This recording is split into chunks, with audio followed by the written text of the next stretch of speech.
You know that sound, right? You drop a couple of ice cubes into a drink and you hear that sharp, sudden crack. We've all heard it a million times, but have you ever stopped to think about what's actually happening in that split second? Well, let's get into it, because that little snap tells a huge story about physics, materials, and some seriously extreme forces at play. So yeah, what is the deal here? Why do they crack? It's easy to just think, oh, the ice is weak or something, but the truth is way cooler. That ice cube is being hit with an invisible but incredibly powerful force the very moment it touches the water. And this force, this thing that's happening, it has a name. It isn't just about melting. No, this is a phenomenon that has shattered everything from gigantic historical bells to modern car engines. It's called thermal shock. And pay close attention to that phrase, mechanical load. That's the key. This isn't about something physically hitting the ice from the outside. The force is actually generated from within the material itself, all because of that crazy fast change in temperature. And just how drastic of a change are we talking about? Well, think about it. Your ice cube is just chilling in the freezer, right? It's sitting at about minus 18 Celsius. The second it plunges into your drink, which might be around 10 degrees, it gets slammed with a nearly 30-degree temperature jump. Instantly. That is a massive, massive shock to its system. Okay, so what does that temperature shock actually do to the ice? Well, it basically kicks off this intense internal tug-of-war, a battle between the ice cube's outer layer and its inner core.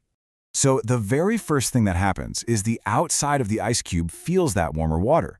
That outer layer immediately starts to heat up, and when things get warmer, they expand. So the outside of the ice is trying to get bigger, and it's trying to do it fast. But here's the problem. While all that's happening on the surface, the core of the ice cube is still frozen solid at minus 18 degrees. It hasn't had time to warm up at all, so it just stays cold, dense, and stubbornly refuses to change its size one bit. So you've got this expanding outer layer pulling outwards, and you've got this rigid, cold inner core just holding it back. This creates an incredible amount of tension. I mean, the ice is literally trying to rip itself apart from the inside out. So where does all that tension go? Well, ice isn't a perfect, flawless crystal. It's full of tiny, invisible defects and microcracks from the way it froze. And when that internal stress builds up, it finds one of those weak spots, and all that stored energy is released in a single explosive moment. That is the crack you hear. Of course, it's not just about ice cubes in your drink. Understanding this whole thermal shock thing is absolutely critical for engineers. They're the ones who have to design materials that can actually survive these kinds of extreme temperature changes without falling apart.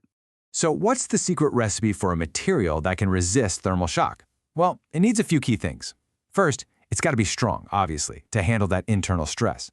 Second, it shouldn't expand or contract very much when its temperature changes. That's a fancy way of saying it needs a low coefficient of thermal expansion. And finally, it needs to even out its temperature really quickly, which means it has to have high thermal conductivity. And here is a perfect real-world example of that. A regular drinking glass, it has a high rate of thermal expansion. If you pour boiling water into a cold glass, there's a good chance it'll shatter. But lab beakers, or those Pyrex dishes you cook with, they're made from something called borosilicate glass, which is specifically engineered to have a low coefficient of thermal expansion. It just doesn't expand as much, which makes it way more resistant to thermal shock.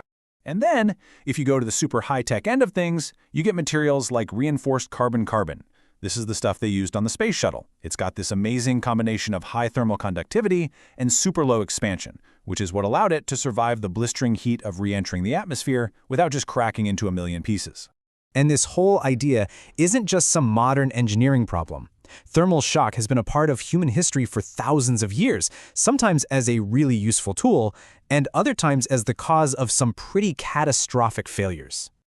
You can really see its impact all through history. Ancient civilizations actually used it on purpose to mine rock. The gigantic, famous Tsar bell in Russia, it cracked when cold water was thrown on it during a fire. And even today, it's a major reason why head gaskets fail in our car engines. That ancient mining technique, it was called fire setting. It's a perfect example of someone weaponizing thermal shock. Miners would literally light a massive fire against a rock face for hours, getting it incredibly hot. Then, they'd suddenly throw buckets of cold water on it. The result? The outer layer of the rock would contract so violently that it would just crack and flake away, exposing the ore they wanted inside. Pretty clever, right? And you've probably seen this happen without even thinking about it. An old incandescent light bulb that shatters if water splashes on it, or a glass dish that cracks when you take it straight from the fridge and pour hot water into it. Those are all classic examples of thermal shock at work in our daily lives. So when we say rapid, how fast is that really?